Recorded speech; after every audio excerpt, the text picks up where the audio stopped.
Wonderlik, met trots aan die gebring deur Wild en Jag, jou alles in een bron tot die wild en jagbedryf. Welkom by Wild en Wonderlik, wildenjag.tv se weeklikse nuusprogram.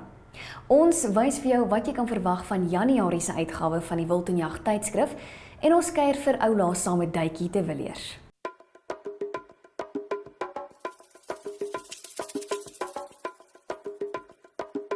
In die volgende Wild en Jag, met trots geborg deur Safari Outdoor, Africa's premier outfitter of outdoor leisure and hunting equipment. In the January edition of Game and Hunt, Jokke Le Roux takes a closer look at the klipspringer. He guides you through this challenging hunt. Most provinces in South Africa nowadays require you to get a special permit to hunt a klipspringer. Jokke advises to go through the little trouble if you know of an area with a good population and request the landowner to arrange a permit for you. Learn more about this in the magazine to come. Die geboorte van die buffelkalf Pumulelo bring hoop vir spesies op die rand van uitsterwing. Die Wild en Jag TV-span het in September die bekendstelling van die kalf verfilm. Wêreldwyd het die gebeurtenis in verskeie kringe opslag gemaak. Lees die in diepte artikel saamgestel deur Dr. Morney de la Rey en Embryo Plus oor hoe geassisteerde reproduktiewe tegnologie bedreigde wildsoorte van uitwissing kan red. Koop die nuutste Wild en Jag by jou plaaslike supermark of teken in en ontvang dit per pos of lees dit digitaal op jou selfoon of tablet. Dit is ook die perfekte geskenk vir 'n familielid of vriend. Teken jy in op Wild en Jag, staan jy 'n kans om die Primosprys ter waarde van R3000 te wen.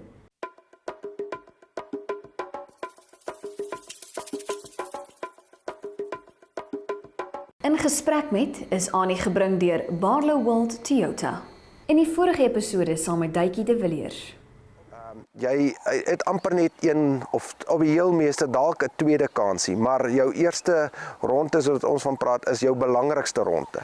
'n Motorfiets en 'n perd en 'n bakkie moet dan kan ry in die veld om by 'n bok te bly en dan maar by jou oeye en by jou vernaam jou jong oetjies hoe gouer jy hulle uit die nette uitkry. So jy het baie hande en baie mense nodig. Jy weet, ons vang op die heel meeste net 2 rondes, soos wat ons van praat in 'n kamp.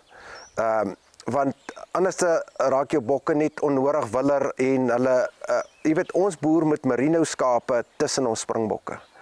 So ons het nie wildheininge en drade wat wildbestand en springbok omtrent bestand is nie. So en as jy nou die dag misgevang het, dan moet jy jou pak slaaf vat en dan moet jy maar nie sê ek kom oor 'n week of 2 of 3 eers terug nie. Jy moet jou pak slaaf vir 'n hele jaar lank vat want jy moet weer met nuwe dom bokke wat weer nuut gebore is in die kamp werk want hulle moet kan sterk wees en kan voorhardloop om weer in die nette in te hardloop. Maar na so 'n massa vang dan kry jy altyd bokke wat jy nie gevang het nie. Dan dit is wanneer ons die helikopter inkry om vir ons te kom help met pylwerk of met netkanwerk. Dit is nou waar jy nou swakker ramme uithaal of ramme uithaal wat jy nie wil hê wat moet teel by jou nie. En dan omtrent al die jong rammetjies want jy weet springbok boerdery soos enige ander wildboerdery het vandag geword. Jy moet kan weet wat gaan in jou kampe aan. Want 'n ram wat net nie reg is nie in teel gee vir jou skade wat jy weer 3, 4, 5 jaar vat om reg te maak. Nou daar's daai kostes aan daai enkele bokvangery aan verbonde. Met ander woorde, jy moet met ordentlike bokke boer. As jy nie moet duurder bokke boer wat die prys regverdig van om en by R1250 of tot R1500 vangkostes per bok nie. Dis net veearts en helikopterkoste, dis nie eers jou eie kostes nie, dan kan jy dit nie doen nie. En so die einde van die storie is, jy moet met ordentlike bokke boer. En vandag is dit 'n boerdery. Ons boer met ons springbokke soos wat ek met my skape boer. Daar is elke kamp het sy stoetramme en jy moet ordentlike oeye in jou kampe hê. Jy weet, jou ooikudde is net so belangrik as 50% van jou kudde. Dit help nie net jy wil in 'n goeie ram belê nie. Jou ooikudde is net so belangrik. Jy moet jou jong ooitjies moet al van jy moet weet wat is die agtergrond van bokke. Dit help nie vir ons om net blindelings 'n 17 duim ram of iets te gaan koop nie. As ek nie weet wat is sy agtergrond, wie omtrent, waar uit sy ouma, sy oupa ins goed kom, want dit kan net 'n freak wees, of net 'n flash in the pan, dat hierdie bok het net groot horings.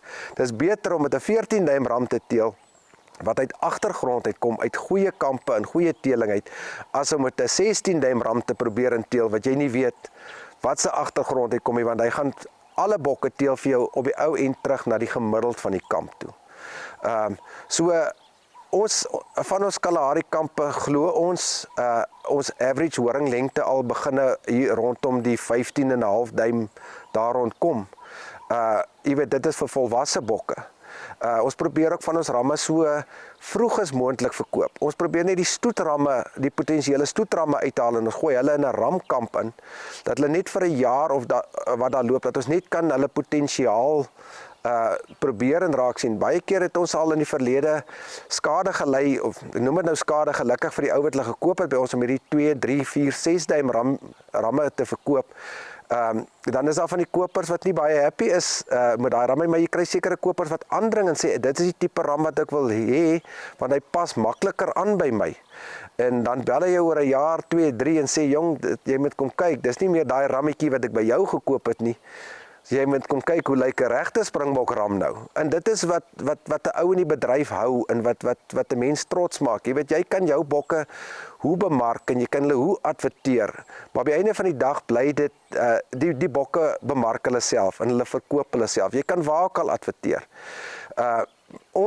Ek wil vir jou sê 90% van ons bokke wat ons verkoop is nie as gevolg van 'n advertensie wat jy iewers te plaas nie, is as gevolg van hierdie ou het bokke gekoop by jou en daai een het die bokke gesien by hom en of die een het gehoor van daai ene.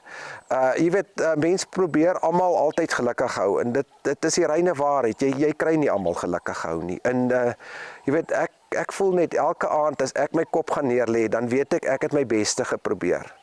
En 90%, baie kere, is my beste vir myself nie eers goed genoeg nie. Dis omdat ek so glo in, jy moet presteer en jy moet die beste probeer hê. Hoe is dit nog vir ander ouens wat bokke koop by jou? Hoe is hulle tevrede met jou en die vang van die bokke? En jy weet, baie keer kan kopers en mense nie verstaan, ek kan nie my beste bokke verkoop aan iemand nie. Dit is hoekom ons ook nie baie keer daar kopers hier by ons in die kampe het nie, want ons moet sekere bokke teruglos in die kampe om te teel met hulle. Hulle is op die einde van die dag, as pryse afkom en goed, dan dit gaan nog steeds baie lekker wees om weer 'n familiejagter te hou en laat neefies en niggies hulle eerste bok kan kom skiet en dit kan 'n 16 duim ram wees. So dit wys jou dat ons het bokke gaan vat en hulle beter gemaak in die lewe. Jy weet, deur inteling, hierdie plaas het vir 100 jaar nooit nuwe bloed gehad nie. En nuwe bloed, ons sit elke tweede jaar, sit ons nuwe ramme in ons kamp in. Al skuif ons net ramme van hierdie kamp na daai kamp toe.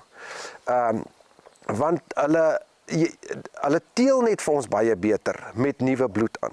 Maar dit vat 'n rukkie vir 'n ram om kampe en troppe oor te vat. So dit is ook die risiko daarin verbonde. Jy weet, dit is nie soos vroeër jare toe ons, soos ons nou van praat, tagramme gekoop en die jagter skiet hom dood. Hoor hierso, hier's vir jou R3000. Gaan koop vir jou 'n ander ene nie. Want nou moet daai ram eers gekry word. Hy moet 'n gehalte ram wees. Hy moet lewendig afgelaai by jou word. Hy moet die trop oorvat en dan moet hy eers die oeye dek. Jy praat van jare se skade wat jy kry deur dat jy nie die regte teel ramme in jou kamp het nie. Jy weet, ek het 40 kampe springbokke. En al 40 van daai kampe kan ek vir jou presies sê watter ramme teel in daai kampe in. En as 'n doel met elke ram in elke kamp, want elke kamp het sterk en swak punte. Party kampe se horings draai nie terug nie. Party kampe se horings is 'n bietjie nou. Party kampe is die lyf dalk nie groot genoeg nie. Party kampe by wit springbokke is die bokke dalk nie wit genoeg nie. Party kampe by die swart springbokke is die ram dalk te wild en dat jy nie daai temperamentprobleem moet probeer en so. Dit hou net nooit op nie. Jy werk maar permanent aan jou bokke, maar dit is die lekker in die ding. daai beplanning, daai volgende jaar wil ek dit doen of goed, en dan met 'n massa vang, dan sit jy hier met 50, 60, 70 bokke en jy moet in 'n kort rukkie se tyd besluit, hierdie bokke verkoop ek, hierdie bokke vat ek hierdie veiling toe, hierdie bokke los ek terug in die kamp in. So, jy weet, boerdery van vandag, springbokboerdery is 'n kuns. Jy moet die regte besluite neem en ons maak nog baie foute, maar jy weet, ons probeer op die einde van die dag ons beste. Ons webtuiste wildenjag.tv word daagliks met nuwe nuus aangevul. Moenie daarop uitmis nie. Gaan loer ook gerus op ons sosiale platforms Facebook en Instagram. Totsiens.